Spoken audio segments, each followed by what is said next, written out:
All right, you guys, I'm going to very quickly work through this Unit 8 test review just to give you some help on any problems that you might get stuck on. Obviously, feel free to pause, rewind, fast forward as you see fit, but I'm going to go through this pretty quickly. There are lots of extra practice.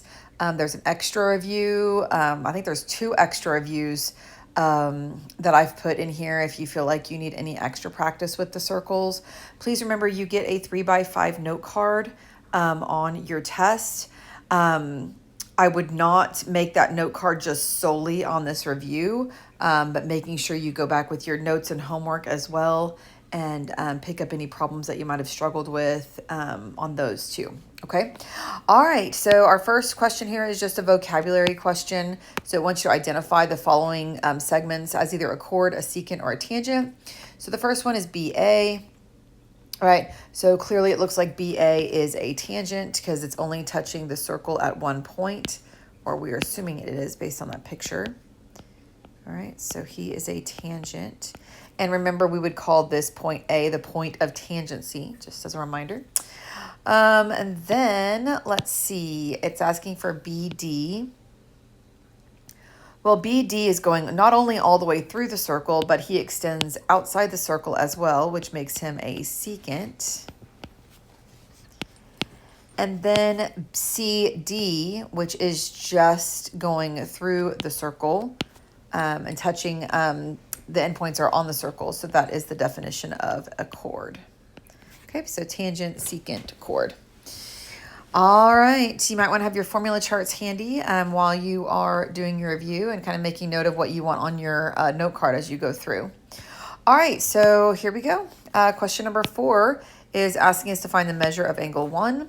Well, remember, anytime you have an angle inside the circle that's not at the center, he is going to be the average of his 2 intercepted arcs. Right, so angle 1 is intercepting the 75 and the 115 degree arc. So I know the measure of angle 1 is half the sum of the 75 and the 115 degree arc. All right, and that's going to give us 95 degrees. All right, the next one is telling us that the measure of arc, please make sure you pay attention to whether they're talking about arcs or angles as you go through this review. So arc AB is 75 degrees. That's a minor arc, so I'm going to label him 75 degrees. And they want the measure of angle C. Now, I taught you guys the secret rule of tangents, and I'm hoping you remember it. It says that the angle, if you have tangents, which these are supposed to be tangents, by the way, right? So those are supposed to be touching. Those are weird tangents. They should actually be like here, but it's okay. We're just going to go with it. Anyway, that the secret rule of tangents is that a tangent is, I'm so sorry, my pens are weird on me, is always going to, the angle on the outside being created by the 2 tangents is going to be supplementary to his closest arc. Right, and we did that in our notes and we talked about that. So that means that the angle C is going to be 105 degrees, right? The supplement of the 75. Now, if you don't remember that, or you think you might forget that on the test, you don't have to know that secret little rule. It's just a nice little shortcut. If you didn't remember it, you would have to do this problem the long way, which would be to label this major arc. I'm just going to highlight. I'm going to highlight a lot today. If AB is 75, then I would label, sorry, then this would be 360 minus 75, right, which is going to give us 285. And then I would have to use the formula since we're finding an outside angle, right? That outside angles are half the difference of their intercepted arc, which is going to give us half of 210, which, oh, what do you know, is 105. All right, so it's just a lot faster to know the tangent rule, but if you don't remember it, you can always do it the long way. All right, number 6. Number 6, I'm going to label what they told me. Arc AC is 142, and DC is 64. and they want to know the measure of angle B. Well, they gave me everything I need because this is a secant and a tangent, and anytime it's an outside angle, it's half the difference. So we know the measure of angle B is half the difference of 142 minus 64, and that should give us 39 degrees. All right, number 7, again, I'm going to label everything they gave me. AC is 112. Angle AFC, so AFC is 102. Find the measure of arc BD. Okay, so I'm going to put an X right there. Okay, well, this is exactly like the question right above it, except in the question above it, we were looking for the interior angle. Here, they gave us the interior angle, but I'm still using the same formula, right? So the formula is interior angles are half the sum of their two intercepted arcs. So that's going to be our algebra equation using our formula for interior angles. So personally, I'm going to multiply by 2 on both sides to get rid of the fraction. And then I can just subtract the 112, and that's going to give me 92 degrees for arc BD. All right, moving along. The measure of angle B is 35. Again, label all your pictures. And AC is 100. Find arc DE. Okay, well, this is an exterior angle, so he's half the difference of his two interior or intercepted arcs. So 35 is half the difference. Please make sure you do furthest big arc minus little arc, right? It always has to be the furthest one away because we don't want to get negatives. So I'm going to get 70 equals 100 minus x, which is going to give me negative 30 equals negative x. So, of course, that's going to give me x equals 30. All right, and the last one on this page says the measure of angle E is 38 degrees. That does not look like a 38-degree angle, so please do not trust the scale of our pictures here. So E is 38 degrees. It says find the measure of the two arcs. Well, I'm going to go right back here to number 5, where we talked about that tangent, the secret rule of tangents, right? That says any angle on the outside formed by two tangents is going to be supplementary to his closest arc. So that means AC is going to be 142 degrees. Again, I'm going to keep putting these little notes on here. This is definitely something I would put on my card if you think you might not remember it. All right, those are supplementary. And then, of course, that means that arc ADC is going to be 360 minus that, which is going to give us 218. All right, and that, of course, answers our two questions, major arc and the minor arc. All right, there you have it. Okay, so just knowing your angles inside and outside the circle. All right, moving on to the second page here, number 10. All right, we saw lots of these problems. We had one of these on our quiz, and there was a few in our homework. So basically, we know the radius of this circle is 11, which means if I were to draw this radius, it would be 11. And then we know the radius of circle Q is 2, so I can draw that, and I know that that's also 2. Okay. Now, technically, right now we have a trapezoid. It's wanting us to find the length of JK. I'm going to put an X right there. Now, what we should be doing to solve this is I can't really solve it as a trapezoid. So what I'm going to do is I'm going to draw a rectangle. And I know it's a rectangle because we know the rule that radiuses are always perpendicular to their tangents, right? And so using the laws of parallel lines, right, being supplementary, same side interior angles, I know all of these are right angles, which makes a rectangle, which means if this side of the rectangle is 2, then that means this side of the rectangle is 2. And again, I know this is not drawn to scale, but that doesn't matter, right? And that also then tells me that if that is 2, I'm sorry, and this whole radius is 11, then this piece is 9. And the whole point of this picture is now we have a right triangle where this side is also X because it's JK, right? The other leg is 9. And then, of course, we could add all these segments together and figure out that this hypotenuse is 15. So we end up with a right triangle with a leg of 9 and a hypotenuse of 15. So you can do a little Pythagorean theorem, or you can recognize that it's a Pythagorean triple, but I'm just going to go ahead and write the Pythagorean theorem out anyway. Right, hypotenuse of 15, right, and that's going to give us x squared equals 144. So x is 12. This was a 3, 4, 5 Pythagorean triple. So JK is 12. Voila. All right, number 11 is going back to, I believe this was day 1, maybe day 2, I can't remember. That says if you have a quadrilateral inscribed in a circle, then the opposite angles are always supplementary. Right, and then of course the same thing for x and the 47. So that makes them pretty, it's a really easy problem, but if you don't remember the rule, you'd probably be freaking out. Like, I have no idea how I'm going to find x and y, right? But opposite angles are supplementary, so that makes x 133 and y 59. All right, number 12, this is where we start getting into some more interesting problems. So on number 12, there's a couple of things I notice. The first thing I notice is I do have a quadrilateral inscribed inside the circle, which means my opposite angles that we just talked about, that rule, right? I know those are supplementary. So that means x is 126.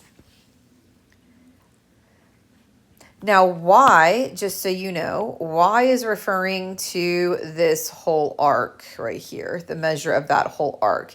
And z is referring to the measure of this whole angle being created by the chord and the tangent. Okay, now obviously those two are related to one another, but I need to find that arc, that measure of arc y. So another clue that I haven't used in my picture yet is these congruencies. So remember, if you have congruent chords, then that means you also have congruent arcs, right? Congruent chords make congruent arcs. Now, do those look congruent? No, the picture is a little off, but again, we're going by what we can prove, not by the scale or the wonderfulness of the drawing. Okay, we learned a rule that said if the arcs are congruent, then the chords are congruent.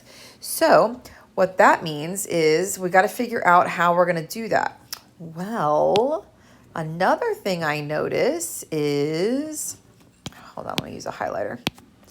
The 54-degree angle is an inscribed angle that is intercepting this whole arc right here. And we know that anytime you have a vertex on the circle, then the arc is always going to be double that inscribed angle. So if that is a 54-degree angle, that means this is a 108-degree arc. Now, the reason why I love that information is because these other two arcs that are congruent comprise the entire rest of the circle. So I can do a little 360 minus 108,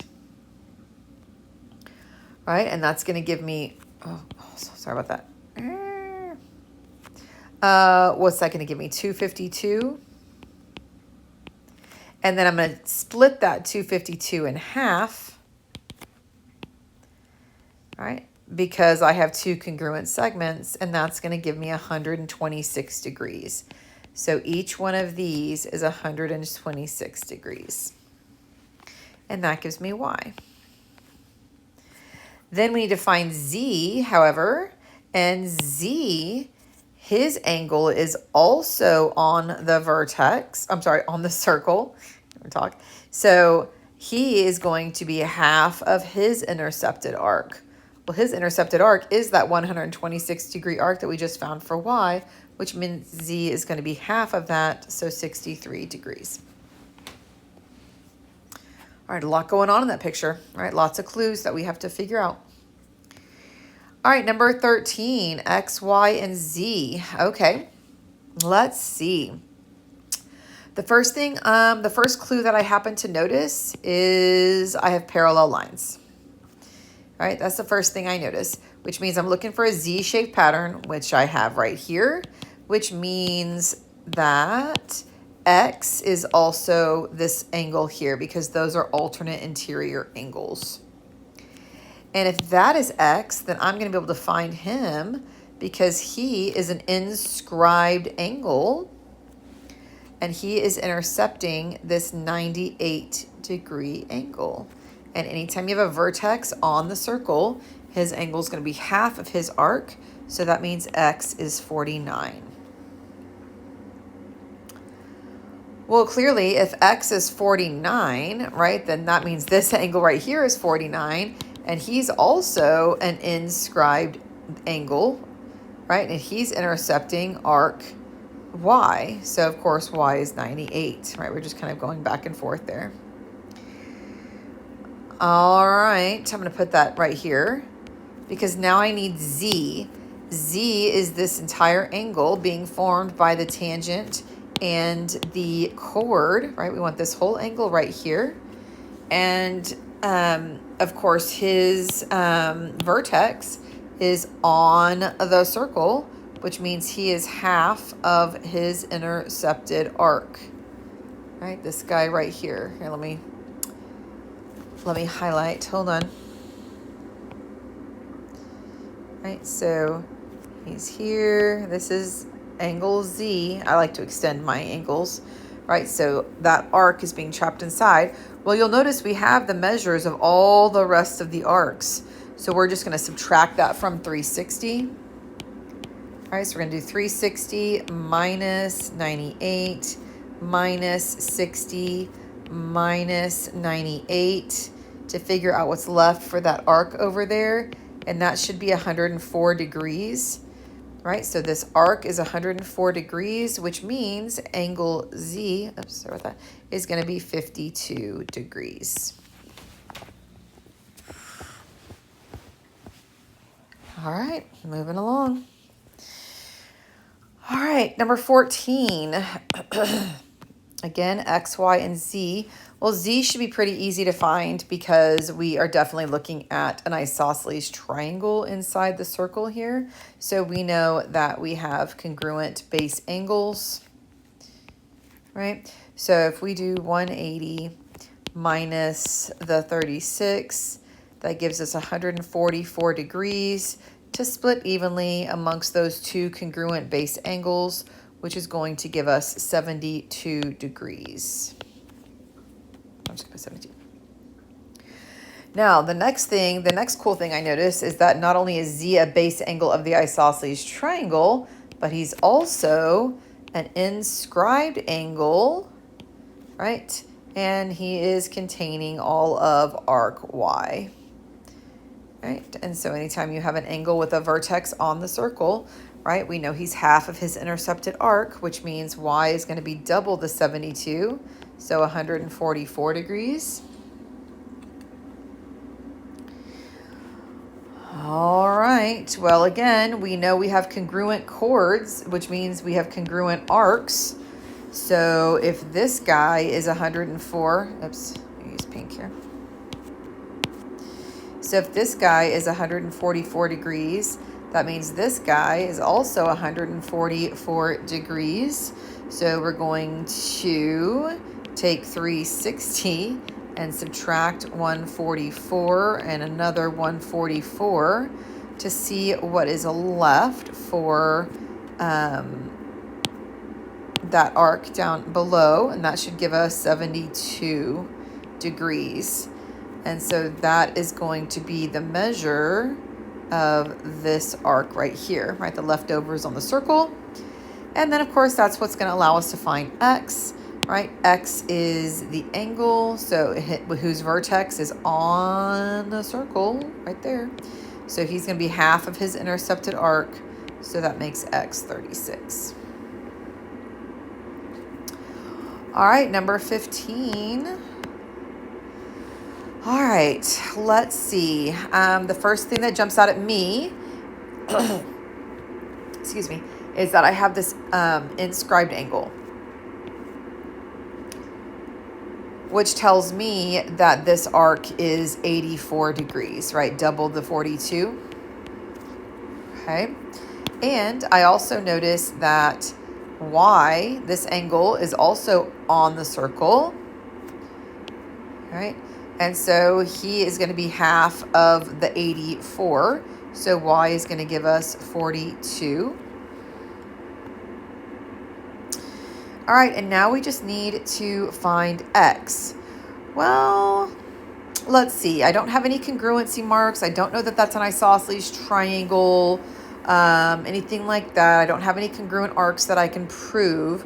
But what I can prove is that this 114 degree arc, he is being intercepted by this angle here, which means this angle right here is half of the 114. So this angle is 57 degrees, this whole angle. All right, well, if I already found out that y is 42 degrees, so I'm going to write that in right here. Right, and so now, of course, I'm hoping you can see how we're going to find x, right? Because all three of these angles clearly form that straight angle or that tangent line, so they have to add up to 180. So I'm just going to be doing 180, just writing off the side, minus 42 minus the 57 to see what's left for angle x, and that should be giving us 81. Sorry, that's really sloppy. Right, so x is 81. All right, and again, you might see things in a different order than I do, and that's totally fine, right? I'm just jumping on the first thing that I notice. All right, number 16. It says AB and AC are tangents. Okay, so remember we learned a property that says if you have two tangents that stem from the same external point, meaning point A in this problem, then these are congruent to each other. So if AB is 5x squared minus 18x and AC is 8, I'm not going to write that all down. I know I'm just going to set those two equal. So 5x squared minus 18x equals 8. So clearly this is going to be a quadratic. So I'm going to set it equal to 0, and then I'm going to solve by factoring. All right, so I do have a coefficient in the front. Some of y'all need to practice this skill, right? Because it's a big skill and you'll definitely need it for Algebra 2, right? So this is when I'm going to make a little factor puzzle thing. You can make a T-chart, right, however your algebra teacher taught you, but you do have to multiply the A times the C. So I'm looking for factors that give me negative 40, but they have to add to give me the negative 18 in the middle. All right, and you can use your calculator to help you find those, or you can just figure those out on your own. I know that the factors of negative 40 that add to give me negative 18 are negative 20 and 2.